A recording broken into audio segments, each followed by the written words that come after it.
Here at LifePath, we talk a lot about families, bringing in your families and kids, and today we have a very special guest for you, Dr. Steve Racine. Doctor, thank you for taking some time with us today. Thank you so much for having me. Dr. Steve Racine is an expert in child chiropractic care. So tell us, Doctor, when is a good time to begin chiropractic care with children and babies? Okay, that's a very good question. It can start as soon as day one, really.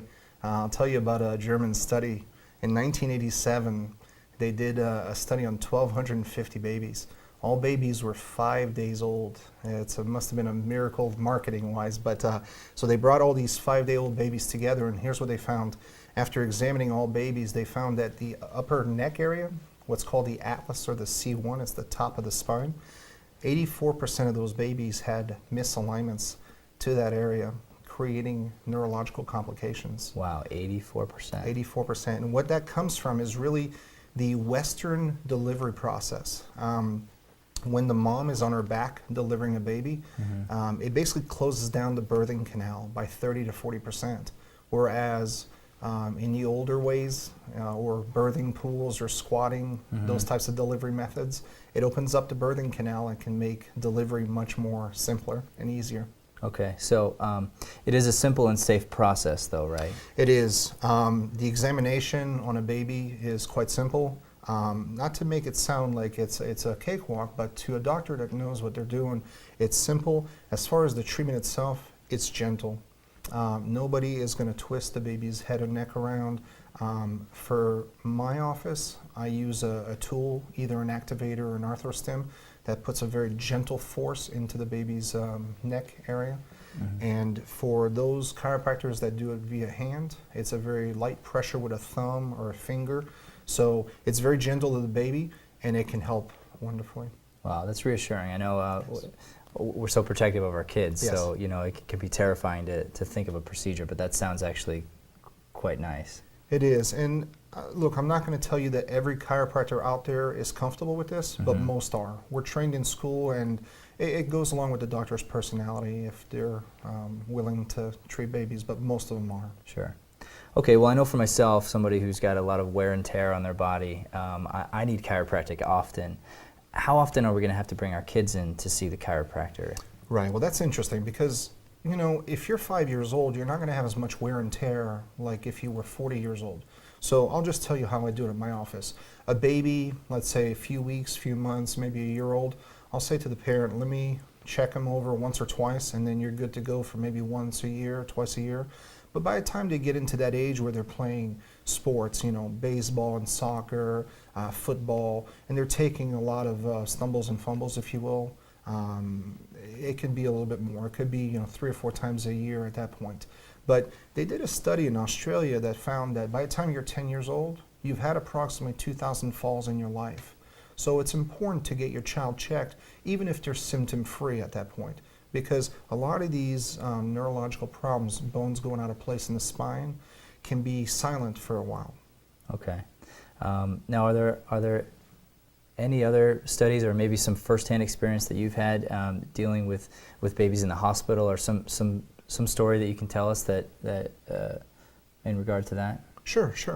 I had a 2-week-old baby. Her name is Jessica. And what was the problem is she was 2 weeks old. She was born at 7 pounds. But within 2 weeks, she couldn't keep any food down, and she had severe colic. So she had already lost 2 pounds. Now, what was the medical community doing about this? They ran a series and a battery of tests, and they couldn't figure it out. They were about to start doing exploratory surgery on the baby. Wow. And the parents were just afraid and scared. Yeah, sure. At basically the pleading of a friend of the family, they brought the baby in to me. And what was interesting is I did an examination on the baby, and I did find a major upper cervical subluxation, and that's basically chiropractic terminology for a bone out of place compressing on nerves. Okay. But the top bone in the spine, the atlas, can compress on the spinal cord directly.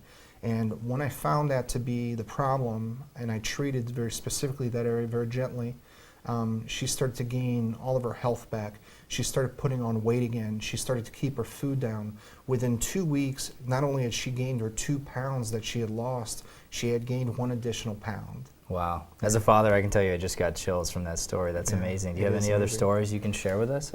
Sure. I had an ex-employee that she turned in her resignation in my office on good terms. Her husband was in the military and he was coming back from the Iraq war, and they wanted to start a family. So I had not heard from her in a few years, and then I got an email over a Christmas break. And what happened is, she laid out the story for me. She says, I have an 18-month-old baby son, and he's been sick consistently throughout his little short life. Out of the 18 months, he's been on antibiotics for 15 of those months. Wow. Always sick, always ear infections. They wanted to put tubes in the ears.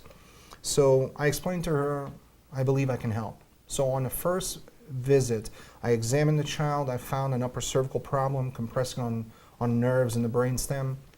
I did a very specific adjustment, again, very gentle to the upper neck, to the atlas, and he started doing amazingly well. Within about 2 to 4 weeks, he was completely symptom-free, no more sickness, no more ear infections. At a year follow-up, he had not been sick in over a year, no need for ear tubes, no more antibiotics at all. Wow. So I mean, for some of us, we might think, oh, well, this might be an added expense for us, but it seems as if you're not going to have to be seen all that often, really. Not that often. As a child. Not that often. But either way, the cost of antibiotics and tubes in the ear and the scare of that is, I mean, wow, compared to going and having a simple procedure done. It is. This particular, treating kids, it can be very simple, it can be very gentle, and when you think of the cost, it's really about maintenance and wellness and prevention rather than just sick care. But Sure. We can help whether the child is sick or whether they have no symptoms yet and they just need a checkup to see if their atlas or their spines are well or not. Wow. Well, this is so interesting. I want to keep talking to you forever. We are winding down here. Is there anything else you'd like to add before we wrap up? Well, I'd just like to add that this procedure is very gentle.